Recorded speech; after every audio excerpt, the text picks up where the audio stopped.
Actually, these are two really deep rosters, and with that, he played 17 years in the NFL, many notable years for the Pittsburgh Steelers, Ravens, Raiders, 49ers as well. He's a Hall of Famer, 1993 Defensive Player of the Year in the NFL. One of the all-time great players, Rod Woodson, joining us here on a Thursday in the Herd. It's funny about, I was saying stardom is hard to explain. Kendall Jenner's a star. She doesn't sing, she doesn't act, she doesn't dance. And she's a star. And if she was in a Hollywood restaurant and Kendall Jenner was there and Tom Hanks, more people would glom onto Kendall Jenner. It's past my generation. I don't get it. Baker Mayfield feels like a star to me. Sunday. Now, tonight is the best game of the week. To me, it's the best game of the week. Sunday, Gruden and Baker Mayfield. That's the game I'm looking forward to. I think Baker Mayfield, he's top 10 in jersey sales. He's never started. His first start is going to be Sunday. I can't wait to watch it. Top 10 already. I don't know how to. He has a police video. He was big in college. He's cocky. He's an underdog in Ohio. Like, you don't feel it. You don't feel like, oh, I can't wait to watch this guy play. You know, I think we like the underdogs. We like to see the feel-good stories. And the Cleveland Browns as a whole, as an organization, is a kind of a feel-good story. Haven't had a winning season in how long, haven't won the North, and who knows when the last time they won a divisional title. And you get this guy come in a week ago, and he played a half of football, and he played extremely well for them. And they won the game, their first game for a couple years. So I get it. I say pump the brakes, but I do like him. I think as a player, he is a flashy guy. He's not scared to throw the ball. He makes plays with his feet. He's not scared to show his emotions. And I think his offensive players like that. They love that about him, that he's going to be that guy for them, that he's going to go out there, he's going to be gritty, just like every other position is going to be gritty. He's going to talk noise, just like every other position talks noise each other. But at the end of the day, he's going to be their commander-in-chief, and he's going to lead them down the field and score points. Yeah, he faces Gruden. Gruden has let go of Khalil Mack. I think that hurt him in the locker room. There's a story last week, a reporter in the NFL, I'm not sure which one, on the Internet said, confirmed report that he and Reggie McKenzie, Gruden's got his own scout circle, and that he doesn't really listen to McKenzie's scouts, and that seems to me problematic. I mean, again, if there's all that noise in the front office, does it leak down to players? It shouldn't. It can over time. It can become a detriment over time, but the players have to be – they got to have earmuffs on for the fact that you can hear this noise, but it can't affect us on game day. Did you ever work for a team that was dysfunctional upstairs? Not like that. Not where you have two sides, where you have Gruden's guys. The Steelers weren't. The Steelers are not like that. The Ravens were not like that. What about the Niners? The Niners were not like that because Eddie D was still there. Oh, okay, so they weren't dysfunctional. You worked with gold standard Rich Carlton I was level. very blessed on the teams. And the Raiders weren't even dysfunctional when you were there. When I was there, Mr. Davis was there, and he wouldn't allow the dysfunction. I mean, he made sure that his team was going to be ran a certain way. It was his way or the highway. And we had a really good team when I got there. We were a top 10 defense. You think about our offense and Jerry Rice and Tim McDonald. I mean, they were older players, but they were balling. Rich Gannon was just throwing the rock to everybody. But there was no nonsense. You didn't deal with front office nonsense your entire career. I have not. 17 years, no nonsense. No, not when I played. There's a lot of nonsense in the league now. There's a lot of different – well, and also athletes are empowered. There's more politics. That leads to arguments and divisiveness. And, it is what it is. This is the new sports I live in. LeBron wants to – he's doing politics and business, and athletes are more empowered.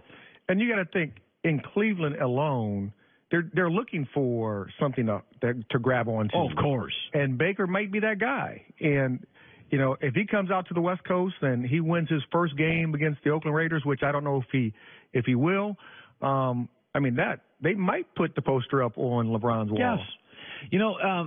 Two things. Rams play the Vikings tonight. Two topics on this. Number one, people are saying Jared Goff, quarterback for the Rams, is a system guy, to which I'm like, so? Joe Montana was in the West Coast offense. Look at your career. If somebody would have said, Rod Woodson, you're a system player, you would have said? Maybe part of it. I think they go hand in hand. a little bit, just with the fact you want to be in a good system. You know, when I first came into the league, Tony Dungy was our defense coordinator and our defensive back coach, and we ran a lot of basic coverages. You know, cover 6, cover 4, cover 2. Didn't do a whole bunch. And then a guy named Rod Rust came in. And Rod Rust, we ran this defense kind of like a matchup zone man. Yeah. And it made you think a little bit more, but that was my third year into it. And then 2 years later, he leaves, and this guy named Dick LeBeau, Dom Capers, and Bill Cowher come in. So you had a bunch of system dudes. And we were like, hey, we really like this system. This system that we're playing in, that fire zone that Dick LeBeau and Dom Capers brought to us, that we excelled. And we were a little older, but it allowed us to bring our own uniqueness to the game inside of the system. And if everybody thinks that different players are system guys, and if everybody's talking about Jared Goff as a system quarterback, then I would just say this. And I hate keep throwing this guy under the bus, but bring in Peterman from the Buffalo Bills. You bring him and have him your starting quarterback for the Rams and see if he's a system guy. You know, and I really hate keep throwing him under the bus because I think Jared Goff is a player. And I still have it in my head if he's going to be that piece that take him to the Super Bowl because, you know, living in the Bay Area, I saw him play against Utah, and he threw 5 picks. Yeah, and by the way, his first year in the NFL, he looked awful. He looked terrible. So there's some imagery out there that we can't get over yet. Absolutely. But I think he's that guy. So do I. Like Sean McVay, I think, is a genius coordinator and head coach. They have a outstanding defense. Yeah. You know, and Wade Phillips.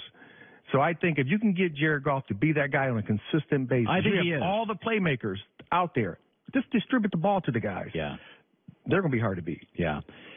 So the other quarterback is Kirk Cousins tonight. And you were saying throwing Peterman under the bus. I'm throwing Jude Law under the bus. Jude Law. He was in Sherlock Holmes, but he wasn't Sherlock. He was Watson. And he was in the Mr. Talented Mr. Ripley, but he wasn't the Ripley. That was Matt Damon. Right. Is that Jude Law could get paid like a star, and if you look at his movies, it looks like he's the star, but when he's the star, the movie doesn't work. He has to be the 2. Mm-hmm. Kirk Cousins is paid like a star, and he's got some stats with the Vikings that make him look like a star, but I watch Kirk Cousins, 6'3", 208, and I'm like, arm size, athletic ability. He's not a star to me. I don't care what his contract says. When you watch the game tonight, Goff will make a throw or two, and you're like, okay, that's a number 1 pick, and Kirk Cousins could win the game. But he's 4-19 in his career against 500 quarterbacks, 500 teams or better. Like when I say Kirk Cousins to you and you watch him, do you think star? I do not. You know, we played them last year when I was with the Raiders, and they did beat us. But just his throws he were making, just normal throws. You know, our DBs, they turned their heads. They would have had 4 picks in that game.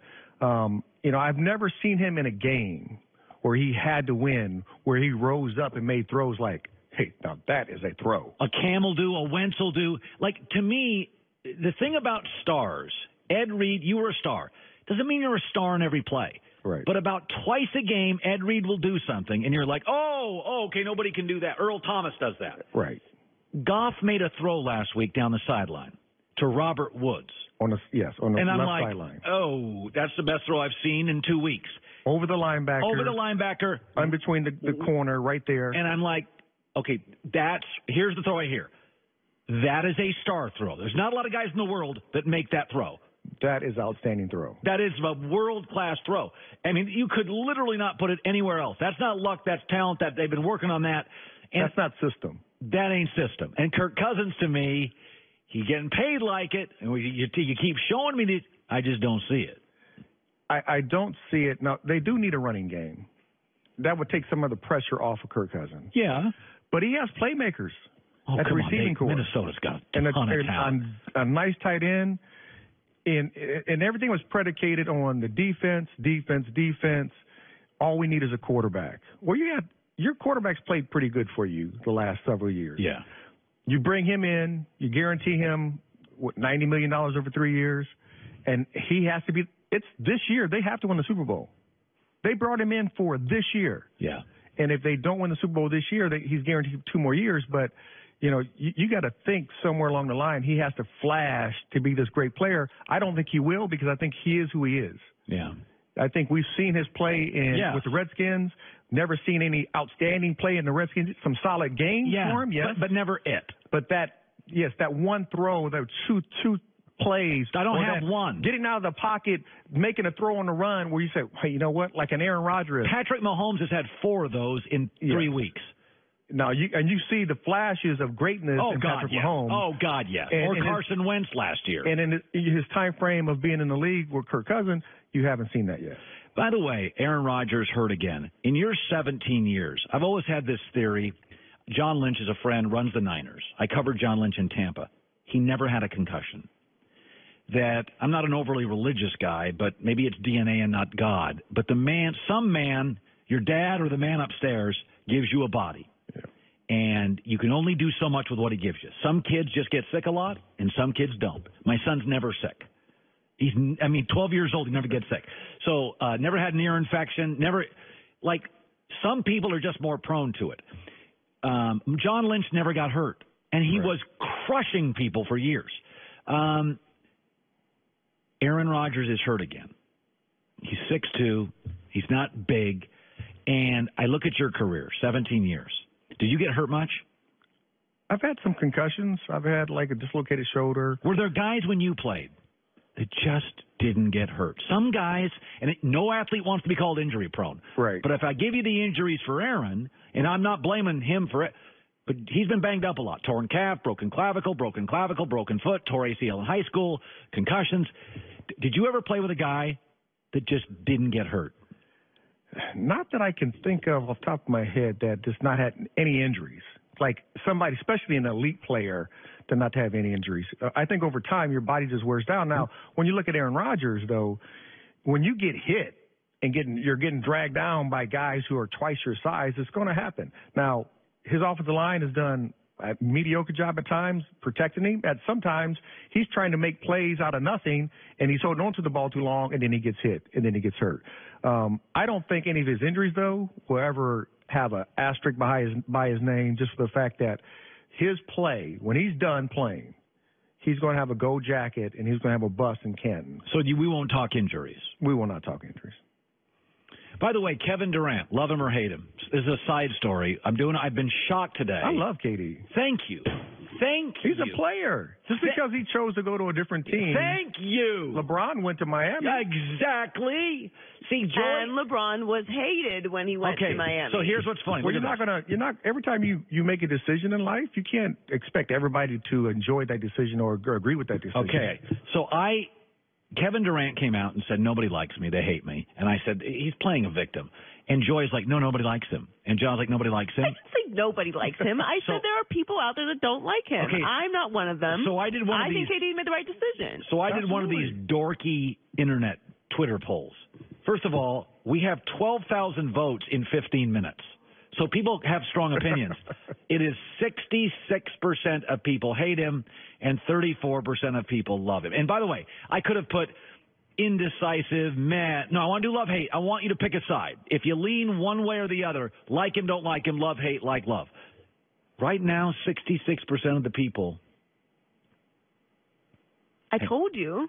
I don't understand. Nothing in the world is right again. The moon doesn't exist.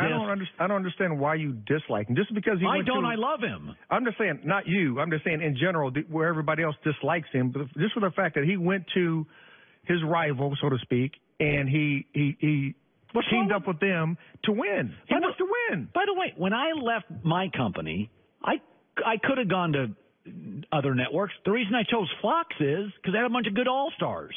Right. We had the NFL. We had a bunch of Troy Aikmans and Joe Bucks, and I was like, Howie Long. I want to go on that team. I didn't choose a weaker team. I wanted to go on a good team. Well, the reality is if he had to carry a team on his own and he didn't win, people would crush him for that. And he goes to a team that is already winning. They crush him for that. The moral is don't try and please everybody because you'll end up pleasing no one and you'll be unhappy yourself, which is exactly what's happening. Who cares if people hate you? Just You're keep winning championships, right. KD. Don't worry about it. And I assure you, 30 years from now, we are not going to talk about how that one time KD left and went to the 70s ring at 9 Well, he was mad because people didn't see him as a defender. Well, that's how it started. And I was saying he's being because he said, people hate me, and I'm like, nah, people don't hate you. That's why I put up this.